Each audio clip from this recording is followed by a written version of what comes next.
फळांचा राजा गणराया चरणी अक्षय तृतीयेच्या मंगलदिनी दगडूशेठ गणपतीला 11,000 आंब्यांचा महानैवेद्य।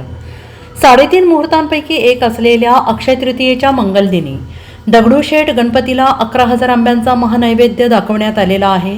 दरवर्षीप्रमाणे यंदाही अक्षय तृतीयेच्या मंगलदिनी गणरायाभोवती आकर्षक आणि मनमोहक आंब्यांची आरास करण्यात आली असून हे दृश्य साऱ्यांचे लक्ष वेधून घेत आहे। तर दुसरीकडे मंदिरावर देखील फुलांनी आंब्याच्या प्रतिकृती साकारलेल्या आहेत।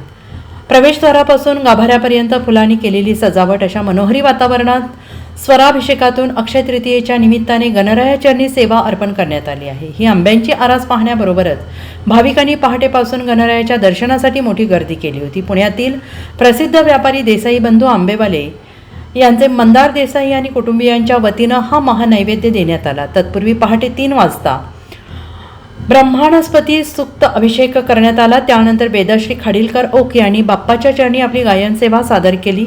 सकाळी 8 ते 12 या वेळेत गणेश याग आयोजित करण्यात आला होता। जय गणेश। आज अक्षय तृतीया श्रीमंत दगडूशेठ हलवाई गणपती बाप्पांच्या मंदिरामध्ये आज आंबा महोत्सव आहे।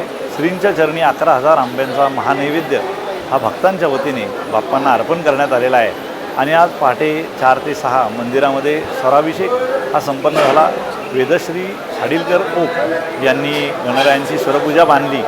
या ठिकाणी विविध धार्मिक आणि सांस्कृतिक कार्यक्रमांचं आयोजन आज मंदिरामध्ये केलेलं आहे। पहाटेपासून भक्तांच्या रांगा लागलेल्या आहेत। आता अभिषेक सुरू आहेत। ब्रह्मनस्पती सुक्त अभिषेक बाप्पांना करण्यात आला। त्यानंतर गणेशाग आहेत आणि आजची विशेषता म्हणजे गणपती बाप्पांचा विवाह सोहळा जो गाणपत्य संप्रदायामध्ये वर्णन केलेला आहे, शारदेश मंगलम। भगवान गणेश आणि देवी शारदा यांचा मंगल विवाह आजच्या अक्षय तृतीयेच्या शुभमुहूर्तावर आज सांगितलेला आहे आणि परंपरेनुसार हा 11:30 वाजता मंदिरामध्ये हा विवाह सोहळा संपन्न होणार आहे। त्यानंतर रात्री भारतीय वारकरी महिलांचे भजन या ठिकाणी उटीचं भजन होणार आहे आणि दिवसभर गणपती बाप्पा आंब्यांच्या वनात बसून आपल्या भक्तांना आशीर्वाद देण्यासाठी हे या ठिकाणी विराजमान झालेले आहेत। कृपया आपण सर्वांनी दर्शनाचा लाभ घ्यावा। धन्यवाद। जय Ganesh. Bureau report SBN Marathi, Pune.